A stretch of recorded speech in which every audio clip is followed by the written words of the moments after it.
Alright, what is a good steward?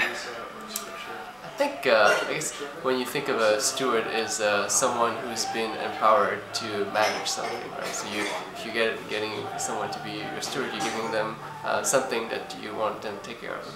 For the most part, as Christians, we often use the word stewards for taking care of God's money or any possession that He's given to us. And I do think that's a very important aspect to consider when we're buying something. Are we being good stewards of God's money? Is that something that God would want us to buy? You know, like or how are we giving back to God and how are we using what He's given us? Right? You think of the passage of the talents, right? That God's given us certain talents and He expects a certain amount of return from His, I guess you can think of His investment or some of His trust in us that we're going to use what He's given us.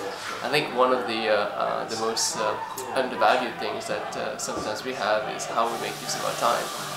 Like for those who know anything about investment, you know that time is the most valuable asset that we have. It's the only thing that you cannot get back. You know, like if you lose money, you can get back money, but if you lose time, you can never get that back, right?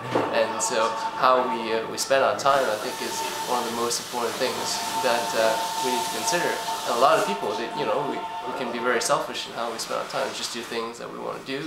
We don't really think about, okay, how does God want us to do our time? You know, we have our free time, and free time we could just spend it just watching movies, doing something fun. But how much of your free time are you using to work for God, right? Or even like how you choose to spend your working days right now. Today's society is doing more and more work, and it's more expected. Like your family is very difficult to sustain on a single income.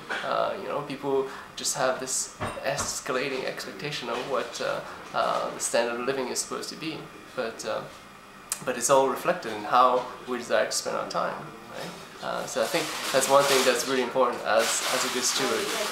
Do consider where you're spending your time, because time is something that God gives us, and He expects a good return from the time we're allowed to have.